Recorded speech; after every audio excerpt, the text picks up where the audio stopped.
I have seen dead things come to life. I was a student like you guys are, sitting in those same seats. You guys know what happens in the summer. You got to find employment to pay the tuition for the next year. And one summer I went home to Florida, not because I wanted to. There are about 1,000 other places I'd like to be. But I went home to Florida because my mom was sick. That summer, she was really struggling with multiple sclerosis. When I was 5, she was diagnosed with multiple sclerosis. Now, she had the chronic progressive kind. For those of you that know about multiple sclerosis, that's bad news. It's chronic in that it's always there. It doesn't come and go like some multiple sclerosis. It's also progressive in that it continually gets worse, hence progressive. My grandmother, who I loved, also had chronic progressive multiple sclerosis, and as long as I was alive, I never saw her move anything below her head. She was paralyzed. The way chronic progressive multiple sclerosis works is it starts to eat away at the coating of your nerves, and as it eats away at the coating, the part of the body affected by those nerves becomes dead. And so soon, you lose feeling in your toes, and then your legs, and it spreads up, and your fingers and your arms. It's a nasty, nasty, nasty thing. And it's really, really hard to watch your family with that. So I went home to help out. My mom was in bad shape. That summer, she was down to using a walker around the house. She was in pretty much chronic pain. She was fatigued and tired, and she began having seizures. And because of that, they took away her driver's license. So my mom was homebound. And I know that, as I say that, some of you experience similar things. Bless you. It's not easy. I went home to help shop for groceries and do laundry and the things that sons don't do for their moms usually. But I went home. And I needed a job, and a friend of ours needed their house painted. She needed her house painted, and so that became my summer job. There's not much worse than painting a house outside in the Florida heat. If you've ever been to Florida, it's not like a polar community. It's very warm, for those of you that have not had the privilege of getting down there. It was hot that summer. Good gracious sakes, man. Every day was the same. I'd get up as early as I could stand, crawl out of bed, get to the house, and I'd paint as much as I could until the temperature hit 100. Then I'd take a break, chug some Gatorade, have some food, and then I'd hurry to paint because every summer, those of you from Florida, maybe there's a few in here, every summer in the afternoon, the storms roll through about 3 o'clock, and you can clock it. I mean, it's almost every time on the dot. And so I try to get ahead of them and get done so that my workday was over by then, because after the rain, it's not the best time to paint. But that summer was hot. Anyway, one day in particular, my mom and dad were coming up to the little town I was working in, and my mom had a doctor's appointment for her multiple sclerosis. And they stopped by, on the way home, they stopped by the house of our friend to bring me a Gatorade. Great, great, great, great. Good news. I saw it, and I thought, that's good stuff. And my mom stayed in the car because she couldn't get out, but my dad brought the Gatorade. But they found that our friend Linda, who owned the house, happened to be taking the afternoon off. And Linda asked, this was really important. Linda asked my mom, and so many people did this for her during this time. Linda asked my mom if she'd like to just run some errands with her. She'd like to get a Coke, maybe an ice cream. And for someone who's stuck at home with a bunch of dudes, that's a breath of fresh air. And so my mom would always say yes. Her default answer was yes. And so they helped my mom get into Linda's car, and they went on their errands. What happened next made that day unlike any other. My mom and Linda pulled into the driveway of a house she'd never been before. And Linda said, listen, I've got to spend about a half hour in here. Nancy, you can stay in the passenger seat and die of heat stroke. Or you can come in with me. And what's my mom going to say? I'll come in. There's air conditioning in there. The problem is my mom had lost all feeling up to her knee and her left leg. And in her right leg, most of the toes had lost feeling as well. She was not able to do much at this point. And she'd only brought her cane. It wasn't as awesome as my mountain stick, which is basically here in case, honestly, I didn't know if I could stand this long. I've just had surgery. So this is here for me to lean on like a grandfather. Anyway, she had her cane, a much less masculine version of a cane. And so she said, okay. So she got out, and the way she tells the story, she held on to Linda. It's like a python grip, you know? held on and put the cane in her other hand, and then what she would do is fling the left foot forward, the one without feeling, and let it hit and then follow it up, sort of like I do around here. She'd fling it forward and then hop and follow. Fling it forward. It took forever to get from the driveway to the house. It's hot, she's sweaty. She got inside the house and collapsed into the chair closest to the door. That's when she met Dr. Sue. Dr. Sue was an 80-year-old, stooped-over Korean woman who spoke very little English. Dr. Sue had grown up, obviously in Korea, because she was a Korean woman. And she'd grown up, and she was taught to follow the teachings of Buddha and of Jesus. If one of them was good, two of them would surely be gooder, right? So she followed Buddha and Jesus. And then as she became a student and got older, she studied acupuncture in Korea. And she got good at it. And then she came to the United States later in life, and she ran into some Jesus people in California. I'm not talking about people who just talk about Jesus and then go on living their lives. I'm talking about people who had been changed by Jesus and were willing, they just lived their life about that, and they infected her. She became a passionate Christian, and she said in her own words, Jesus made all the difference when it comes to her professional life. She began seeing people healed that had never been healed before by her acupuncture. And Linda looked at Dr. Sue and said, Dr. Sue, this is my friend Nancy. Do you think you could help her? And Dr. Sue said, we help. That's what she said. Now my mom's terrified. Do you know, this is sad, but when we have sick people in our churches or around us, some people believe there's sin attached to the sickness. Some people believe that it's their fault. And my mom had been offered a million different cures, whether it be as innocent as taking vitamins and smoothie shakes and things. One person actually, no lie, think about this. One person told her that she should stand outside in a thunderstorm and hold up a golf club so that she'd be struck by lightning and reset her nerves. She had heard everything. The last thing she wanted were acupuncture needles put into her leg. But Dr. Sue knelt down, touched her legs, and began praying in what we think was a feverish Korean. Not all professors here speak Korean. I don't know if you knew that, but we think it was feverish Korean. And then she said, we wait. My mom said, do we? And they waited.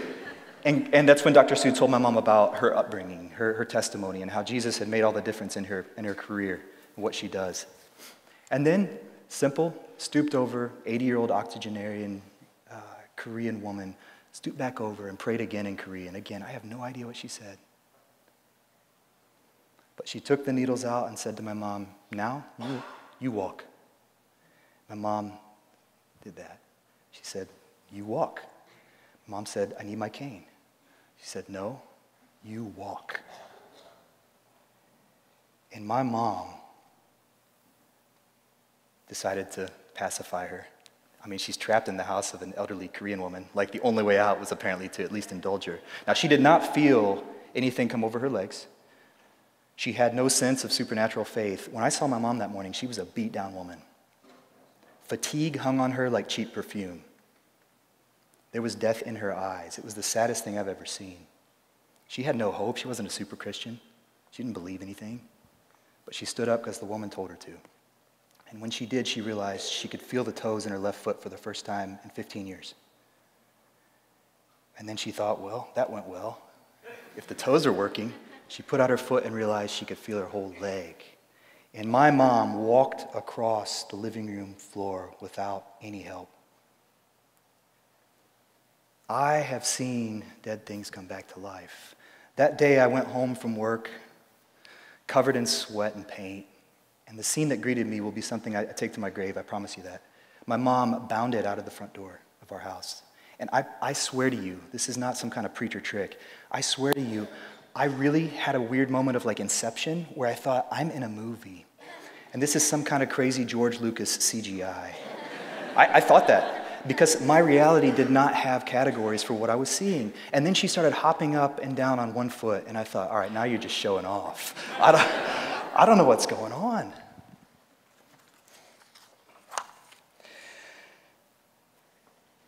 I stood fixed right beside my truck with my mouth open, my mind struggling to catch up.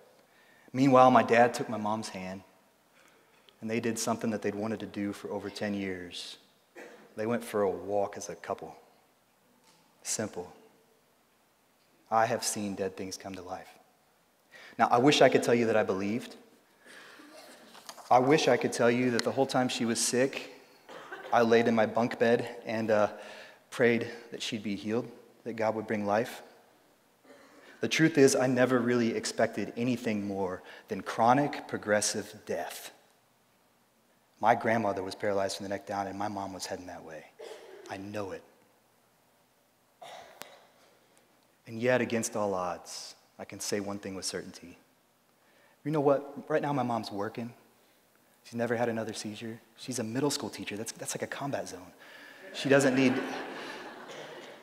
even know I'm talking about her today because she's busy, making sure 12-year-olds don't kill themselves and each other with art supplies. She's walked ever since that day. I have seen dead things come to life. Have you? Now, we've been working our way through John, looking at illuminating encounters, and right now we're getting to John 11, which I think is the craziest and maybe most powerful story in the whole New Testament. Maybe, I don't know. We'll talk about that.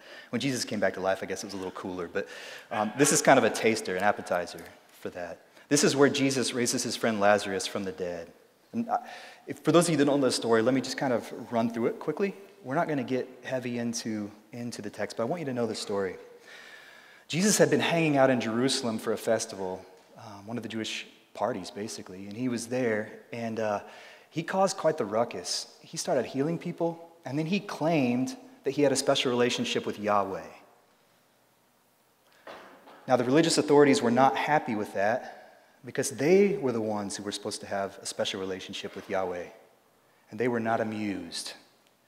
Beyond that, to claim any kind of blurring between yourself and Yahweh was tantamount or to blasphemy. And they felt like Jesus was guilty of blasphemy. We know that because they picked up stones. The penalty for blasphemy was stoning to death. They picked up stones and they began the process that they were going to stone Jesus to death. Jesus and his disciples were not dumb. They got out. They slipped out of town and they got out before the stoning commenced. And they hightailed it across the Jordan River in somewhat relative safety. And there they started doing more kingdom work. You could not stop Jesus. He kept on doing what it is that Jesus does. Now, while they're across the Jordan River, word comes from Bethany, a little town, Bethany, that Lazarus, let's just call him Jesus' best friend, that Jesus' best friend is very dangerously ill. His sisters have sent word. They found Jesus, and he receives word. Now, Bethany, it's important to know, is a little town about 1.5 miles southeast of Jerusalem, around a little hill. Now, Bethany, actually, we're not exactly sure what the word means, but it's probably the house of the poor or the house of the afflicted. Folks who couldn't afford Jerusalem rent, the poor, the downcast, the beaten up, that's where they lived. Guess where Jesus spent the last week of his life? In Bethany. Every morning, he did a commute, a little old-school commute where he'd walk the 1.5 miles in with his disciples into Jerusalem. And that's where his best friends lived. Parenthetically, isn't it great that God, that we're all about here, chose to spend his last week on earth with a bunch of sick, broken people? I like that. So Bethany's 1.5 miles away from Jerusalem, and this is John stirring the pot. Now, the Oscars were Sunday. I know there's been a lot of debate over the winning movie, etc. But what you guys don't realize is the Bible, it's really well done. The fact is, there's so much drama built in for people who would have read it beforehand. And when I read it now, I'm just like, man, John is awesome because he stirs up the drama in this scene. We know 3 things from John. The first is this: Jesus is a healer with miraculous capability. The second is Lazarus, his best friend, is in need of healing. And the third is 1.5 miles from Bethany, where Lazarus sits, a bunch of dudes are holding stones, and it's within firing range. What is Jesus going to do? Now, the disciples were not excited about this. What we know from nerd studies is this. The disciples were most likely between the ages of 15 and 21, younger than most of you in the room. They had their whole lives ahead of them, and this Jesus thing had been awesome. But being stoned by a bunch of angry people was not going to be awesome. They did not want to go back to Bethany. And so they tried to weasel out of it any way they could. And they said to Jesus, Jesus, don't you remember that they want to kill you there? They're locked and loaded, man. And that doesn't work. Jesus says, we're going, man. We're going. And they're like, oh, come on. What else can we say? And they say, well, actually, Jesus, the messenger said Lazarus is just sick. He's fallen asleep. And Jesus says he's fallen asleep at first. And so they say, surely he'll wake up. Sleep's a good thing. It heals. It's restorative. And that's when Jesus says, very plainly, Lazarus is dead, and for your sake I am glad. I was not there so that you may believe, but let us go to him.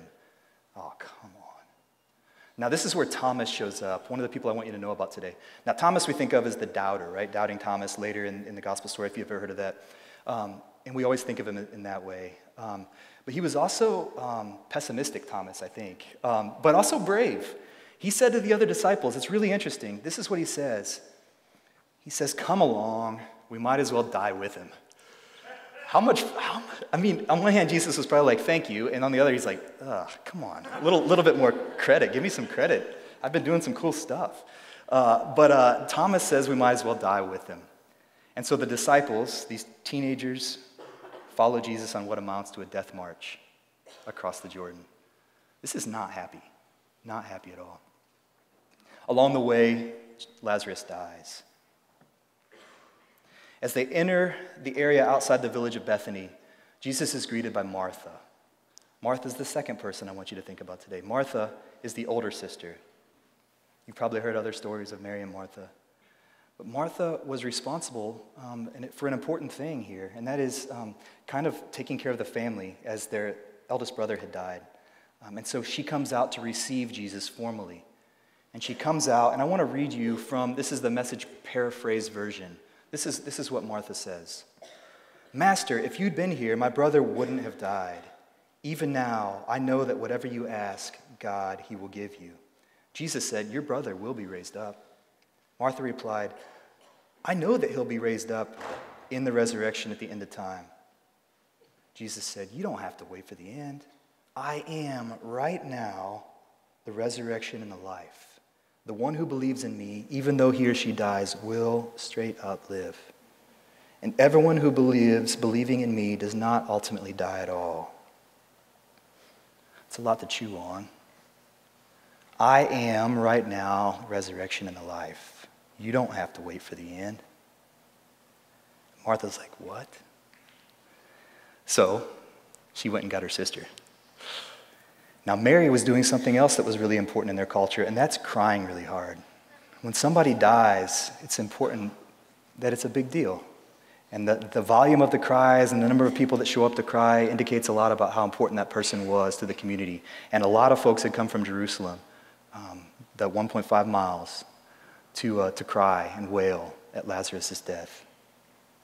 Mary comes and they follow. And Mary runs to Jesus.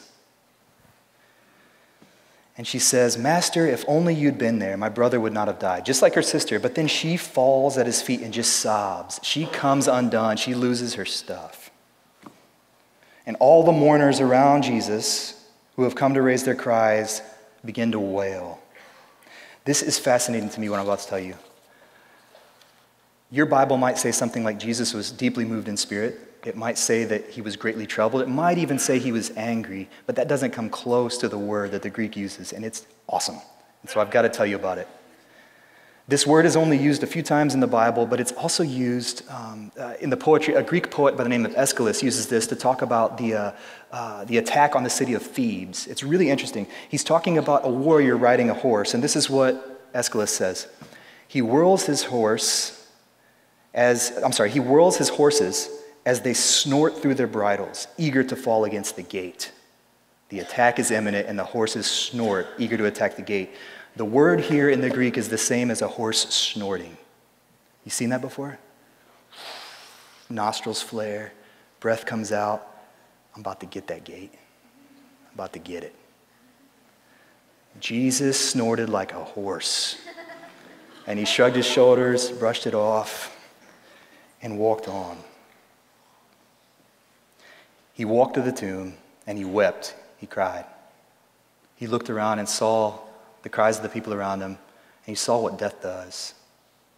Jesus doesn't like death. You might have heard that. He weeps. But then importantly, in the Greek, he does a snort again. He looks at the tomb and he snorts and rears up like a horse about to charge a gate. And he says, roll that thing away. And Martha says, come on, man. He's been dead for 4 days. He's going to stink. And Jesus says, roll it away. And they roll the stone back. And he says to his best friend Lazarus, Lazarus, come on out, man. Come on out. Lazarus walked out of the tomb, covered in grave cloth, but fully alive. That happened. Thomas and Martha and Mary never expected anything more than death. And yet, against all odds, they knew in that moment one thing beyond a shadow of a doubt. They had seen dead things come back to life. When Jesus comes around, dead things come to life. Period, full stop, end of story. There really is power in the presence of Jesus. Do you believe that? I want to get real for just a minute. I think the reason that so many people don't care about your faith, your ministry, your talk, your chatter, is because most people who claim to know Jesus have never seen dead things come to life. We know all the answers. We have a very sound theology. It's very hopeful. But at the root of our experience is a profound poverty. It's like an onion. When you peel back the layers, looking for the core, what you find is a vacuum in the middle.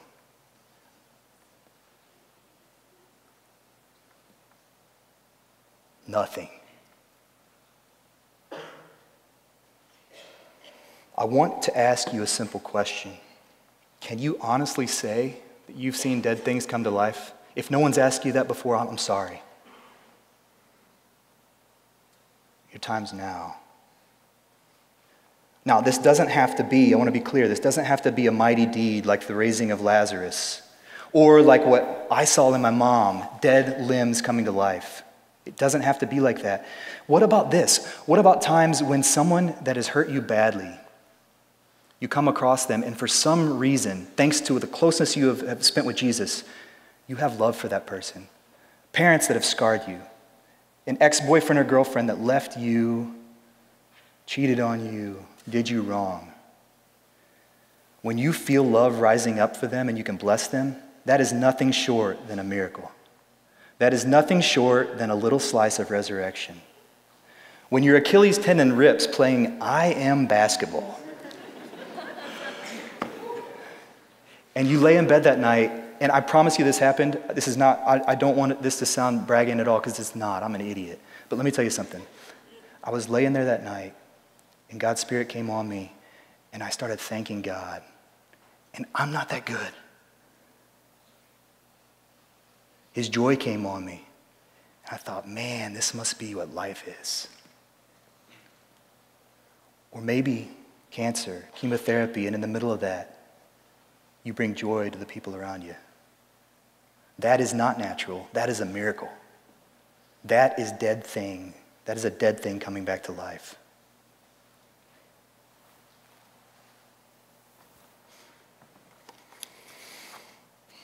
Have you seen dead things come to life? Look around you. Take a quick look into your heart. Are you seeing dead things coming to life or not? Period. Are you or not?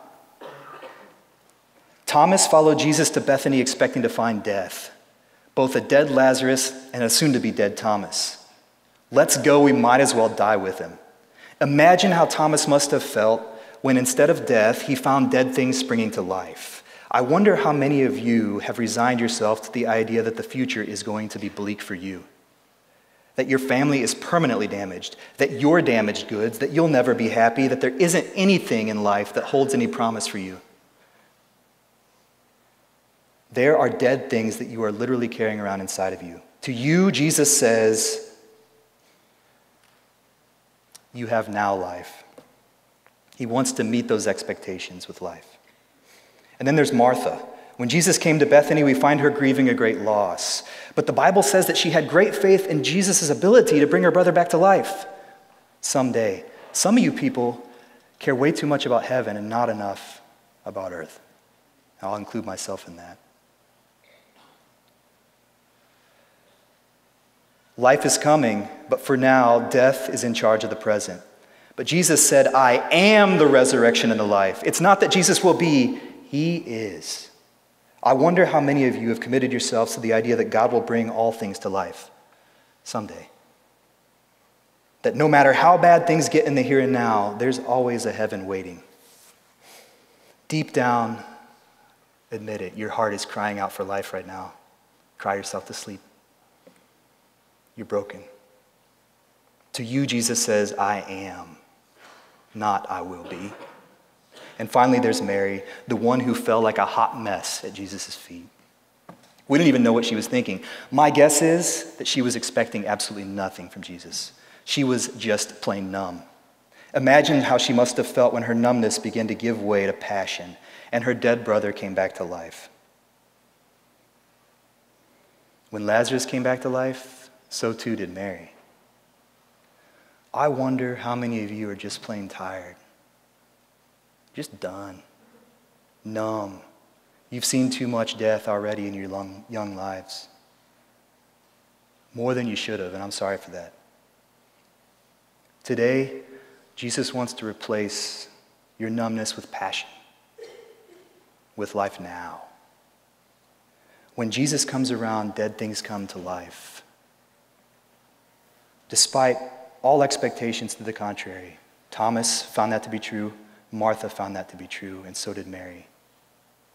I have seen dead things come to life. Have you?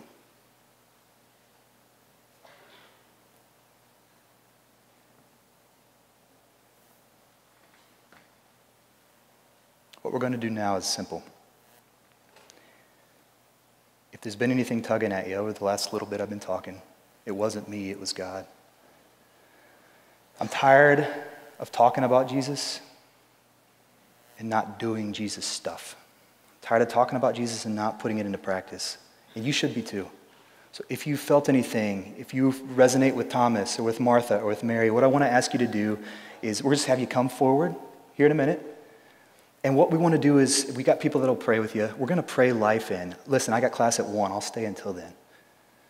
We'll pray life now into you, over you, not out of the power that we have, but because dead things come to life when Jesus comes near. The definition of insanity is doing the same thing and expecting different results. It might sound crazy to come forward and ask to be prayed for life, but what do you have to lose? It's insane to do otherwise. So if you resonate with Thomas, with Martha, or with Mary, I want to ask you now just to come on front. No tricks, no gimmicks, no nothing. Just come on down and we're going to pray with you. I want to pray over you and we want to release life into your present. There might be dead things in your heart. There might be dead things in your mind. There might actually be physical things that just need healing. It can't hurt to reach out and invite Jesus' life, his abundant life in the here and now. So come forward now. The rest of y'all get out of here. Just enjoy your day. Thanks for coming to chapel. But those of you that need prayer, let's get after it. Come forward. Thank you.